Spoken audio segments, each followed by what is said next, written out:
أهلا بيكم. النهاردة هتسمعوا واحدة من أقوى وأكتر القصص إلهاما وتأثيرا في عالم العربيات. قصة بدأت بحلم وشجاعة امرأة واختراع رجل وهوس ديكتاتور. شركة بقت رمز للفخامة والقوة في الكوكب كله. الموضوع مش بس عن العربيات، الموضوع عن الألم والتاريخ والكفاح والنجاح والفشل والشجاعة والحرب والتكفير والحب. في القصة دي هتتعلموا ازاي مخترع ألماني اسمه كارل بنز عمل حاجة العالم عمره ما شافها قبل كده، عربية بموتور، وازاي مراته بيرتا بنز غيرت التاريخ برحلة سرية واحدة، وازاي الشركة دي بعد كده بقت جزء من آلة الحرب النازية اللي كان بيستخدمها أودولف هتلر بنفسه، وازاي مرسيدس بنز واجهت الحقيقة واعترفت بماضيها المظلم وقامت تاني عشان تبقى واحدة من أكتر الشركات المحترمة في العالم. وأخيراً إزاي مرسيدس بقت رمز للمكانة من ألمانيا لدبي ومن الهند لهوليود ومن التاريخ للمستقبل. دي قصة النجاح الحقيقية لمرسيدس بنز، قصة مؤثرة وعميقة وصدمة ومش هتتنسي. فخليكم معنا للآخر لأن الرحلة دي مليانة مفاجآت ودروس ولحظات أنا متأكد إنكم هتحبوا تسمعوها. قبل ما نبدأ ما تنسوش تشتركوا في القناة لو بتحبوا القصص الحقيقية والقوية والملهمة. احنا في تي توكس بنجيب لكم قصص شركات حقيقية ورحلات نجاح ملهمة وحقائق محدش قالها عشان تساعدك تكبر وتفكر وتحلم أكبر. دعمكم بيفرق معانا كتير، ويلا بينا نبدأ.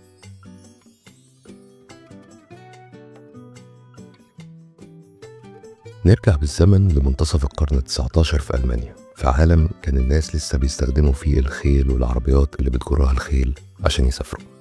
محدش كان يتخيل إن ممكن يكون في آلة تمشي من غير خيل. الموضوع كان يبدو مستحيل، ناس سموه جنون، لكن في راجل كان عنده حلم اسمه كان كارل بنز.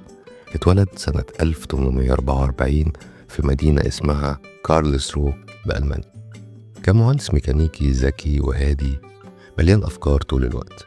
من هو صغير كارل كان مهووس بالآلات. في الوقت اللي الأولاد التانيين كانوا بيلعبوا فيه كارل كان بيرسم تروس وعجل ومواتير. في داخل قلبه كان نفسه يعمل حاجة تمشي لوحدها، حاجة تقدر تحل محل الخيل. لكن في الأيام دي الناس ما كانوش بيؤمنوا بالأفكار دي. الكل كان بيقول ليه نحتاج عربية ما احنا عندنا خيل. لكن كارل موقفش، قضى سنين من حياته بيشتغل على موتور يقدر يشتغل بالبنزين مش بالحيوانات. كان صغير وصوته عالي ومختلف جدا عن أي حاجة العالم شافها قبل كده، لكنه كان بيشتغل.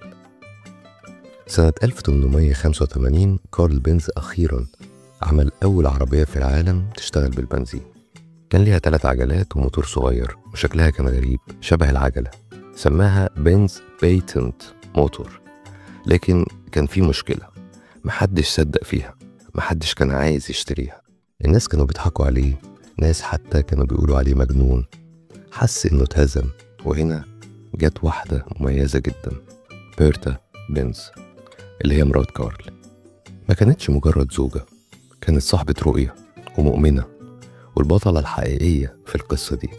في وقت ما كانش مسموح للستات حتى انها تصوت، هي قررت تعمل حاجة جريئة.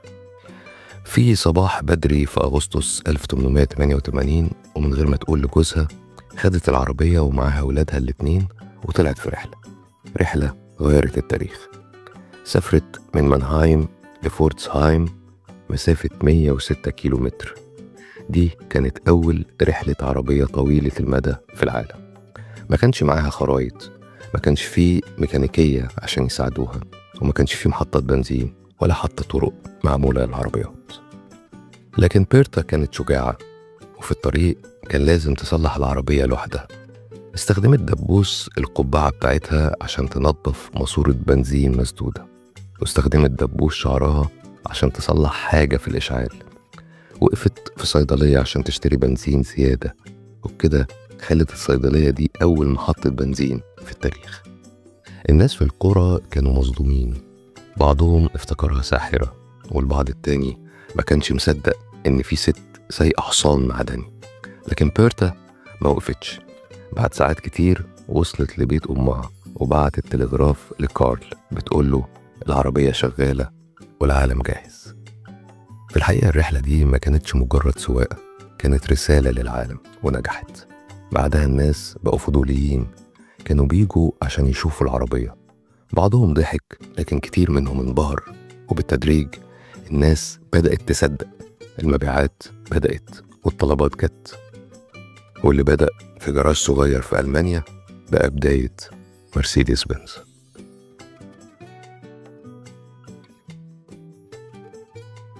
رحلة مرسيدس بنز ما كانتش لسه خلصت، دي كانت مجرد البداية. دلوقتي خلينا نتعمق أكتر في الوقت اللي كارل بنز كان شغال في جزء من ألمانيا في مدينة تانية اسمها شتوتجارت.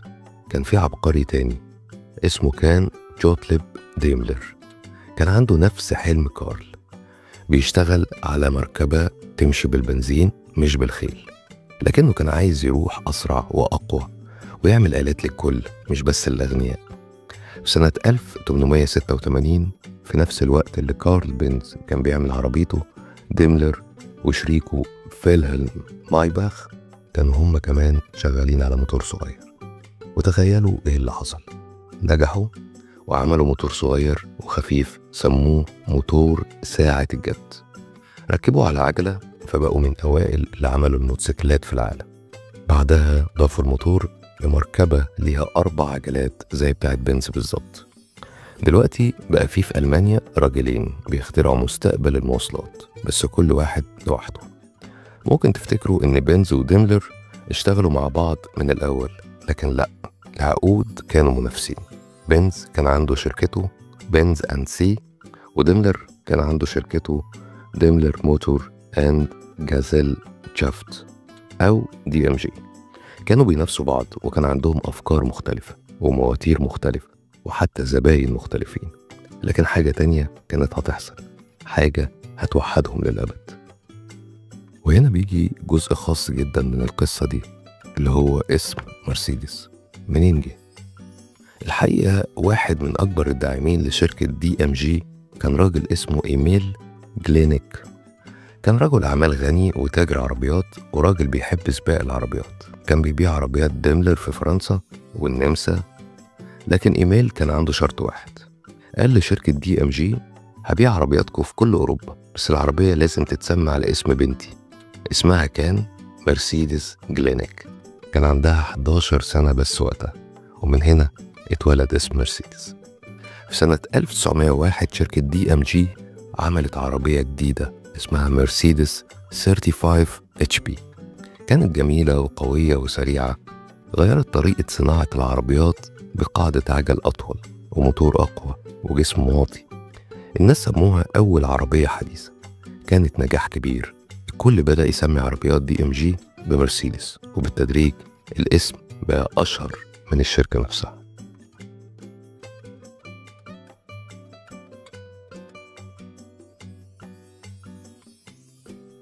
بعد كده جت الحرب العالمية الأولى من 1914 ل 1918.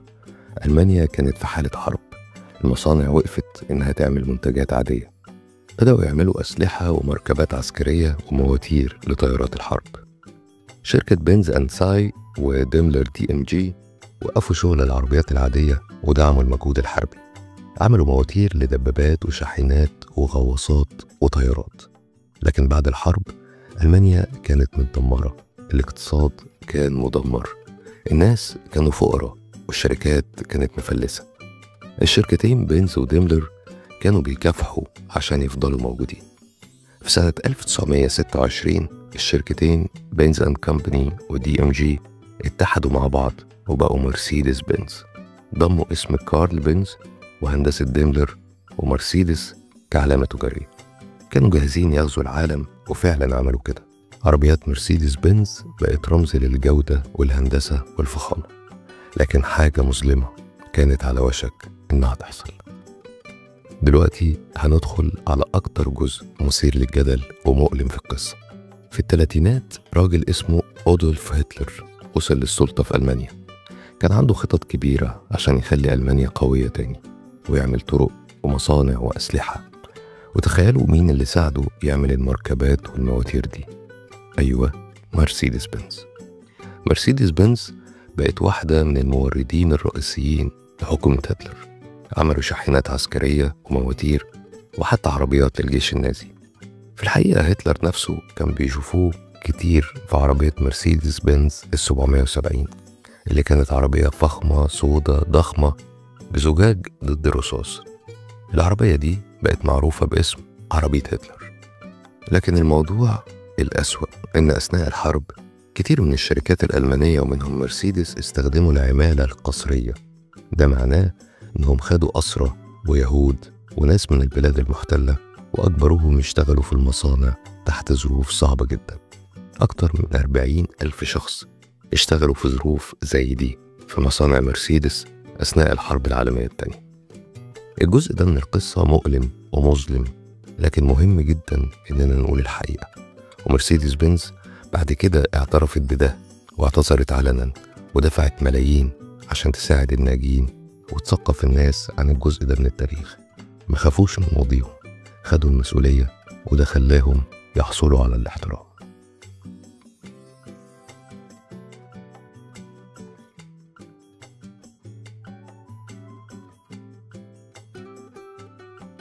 ألمانيا كانت مدمرة بعد الحرب العالمية الثانية.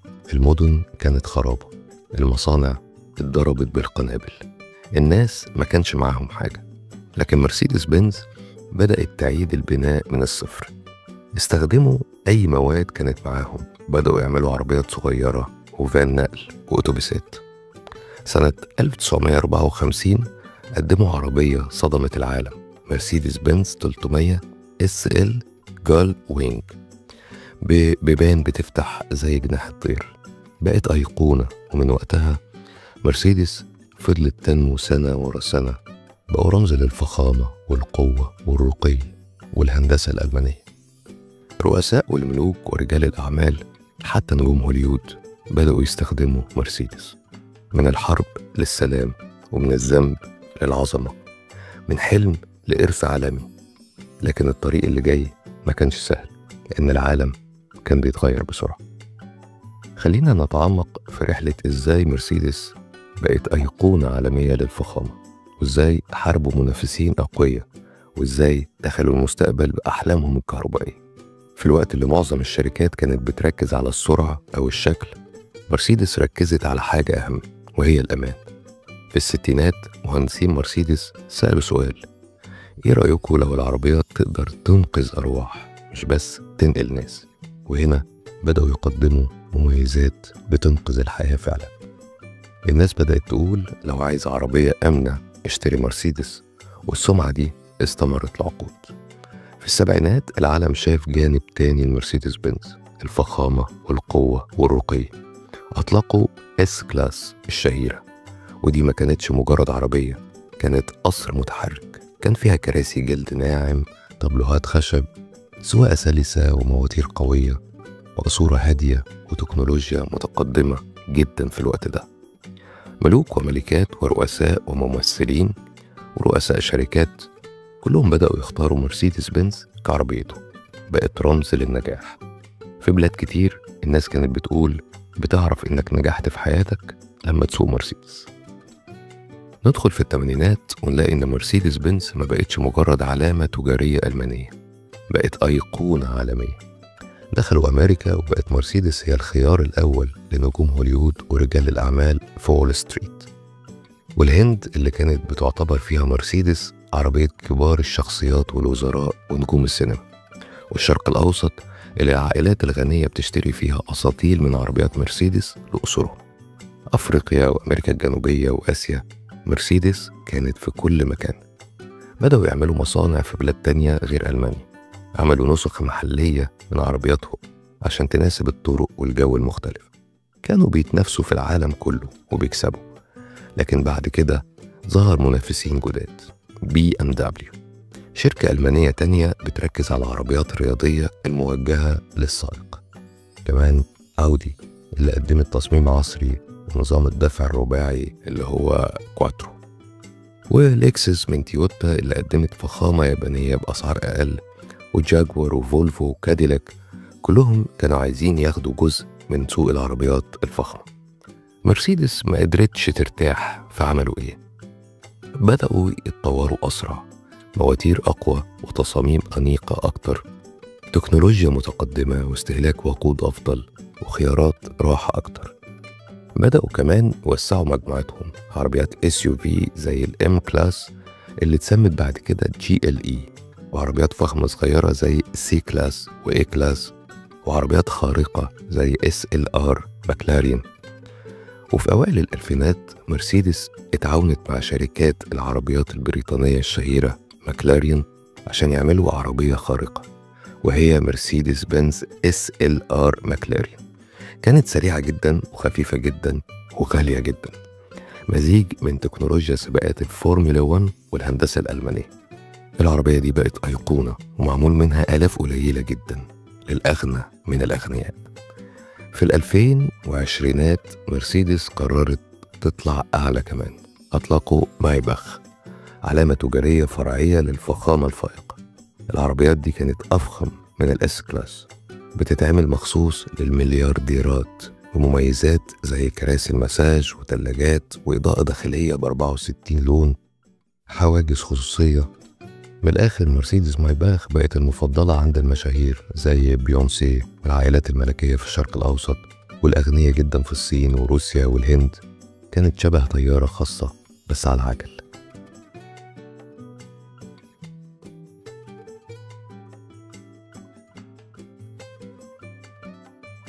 النهاردة مرسيدس بنز عارفة إن المستقبل كهربائي، عشان كده عملوا علامة تجارية جديدة اللي هي EQ، اللي بترمز للذكاء الكهربائي. أطلقوا EQS النسخة الكهربائية من الإس كلاس، والEQE النسخة الكهربائية من الإي كلاس، وEQA وEQB وEQC، وعربيات SUV كهربائية.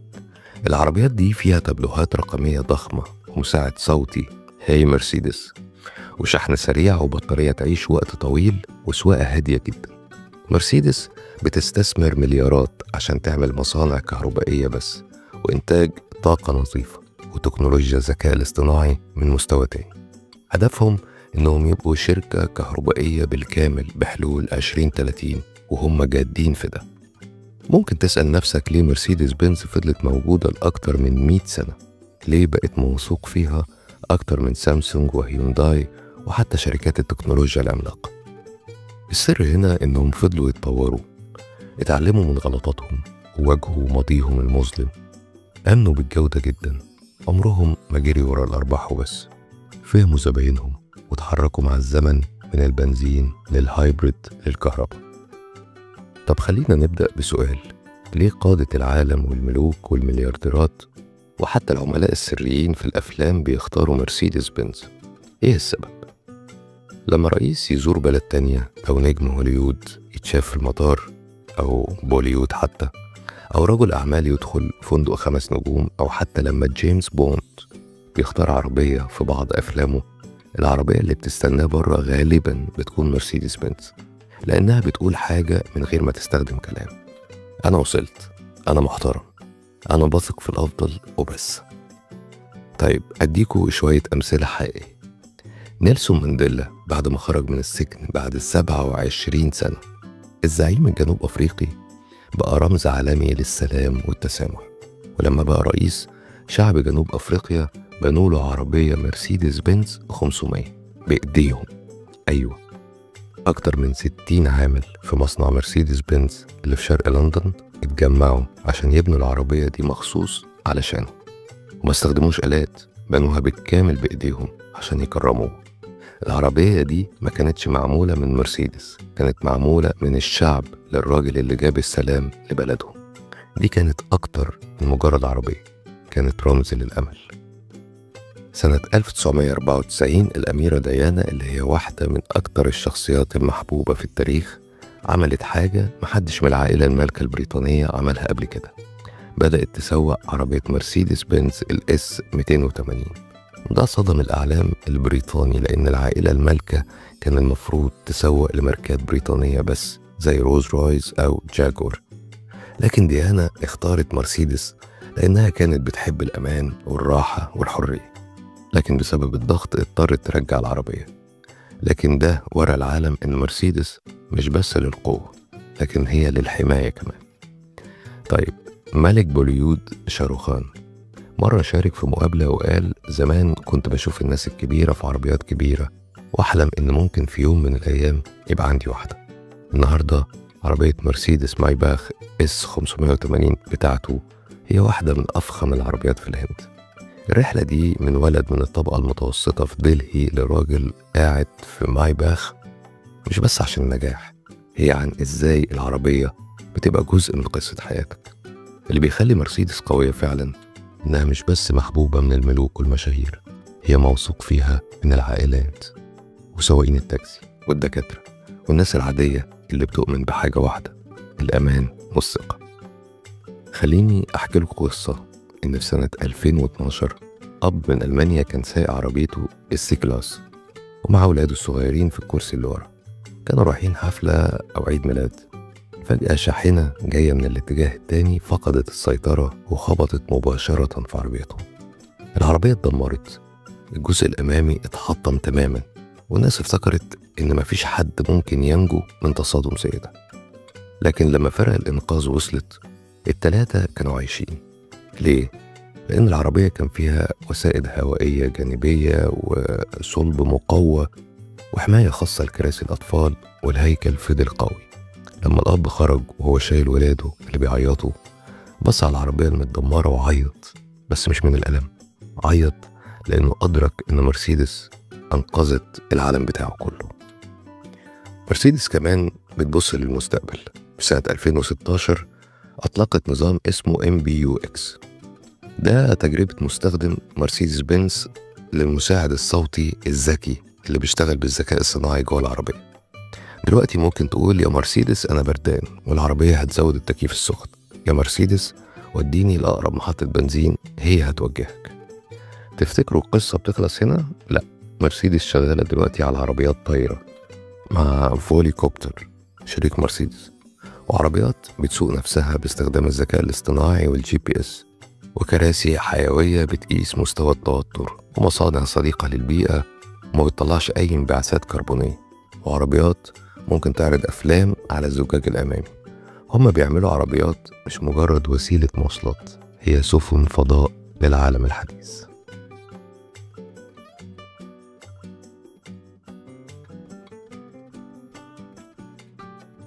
دلوقتي جه الوقت نتعمق في المعنى الحقيقي ورا اللوجو، والفصول المظلمة اللي عمرهم ما بيخبوها، والدروس القوية اللي بتعلمها لنا الشركة دي. شفتوا النجمة الثلاثية اللي جوه الدايرة؟ شكلها بسيط لكنها واحدة من أقوى رموز الشركات في العالم.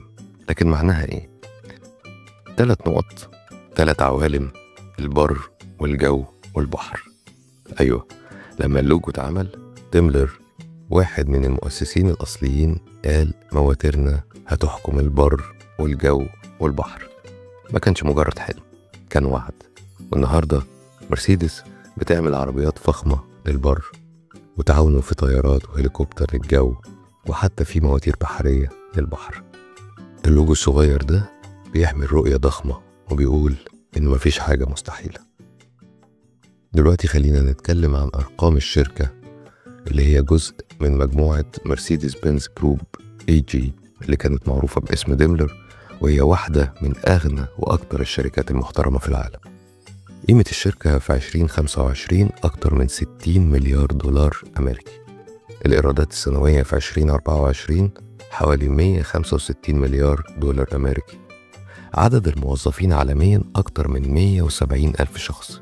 العربيات المباعة في 2024 أكتر من 2.4 مليون مركبة. القيمة الصافية لمجموعة مرسيدس بنز تقدر من 100 ل 120 مليار دولار أمريكي. هما في قائمة أعلى 10 علامات تجارية للعربيات قيمة في العالم، بينافسوا أسماء زي تويوتا وتسلا وBMW. لكن أهم من الفلوس إنهم أغنياء بالثقة والولاء والسمعة. كل اسم كبير له ماضي، مرسيدس ما بتهربش من ماضيها، بيقبلوا ويعتذروا. أثناء الحرب العالمية التانية مصانع مرسيدس كانت بتستخدمها الحكومة النازية، واستخدموا كمان عمالة قسرية وأسرى وضحايا حرب عشان يبنوا مواتير ومركبات. دي حقيقة مظلمة. لكن على عكس كتير من الشركات، مرسيدس اعتذرت علنا واتبرعت بملايين لضحايا الهولوكوست، وبنوا نصب تذكاري جوه مصانعهم.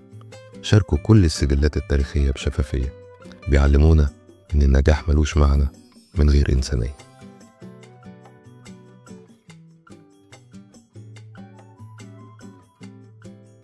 في النهاية أتمنى إن البودكاست بتاع النهاردة يكون عجبكم. سيبونا رأيكم في التعليقات، وفكرونا بأي معلومة ممكن نكون ما قلناهاش. شاركوها معانا ومع المستمعين، وخليكوا دايما ماشيين لقدام.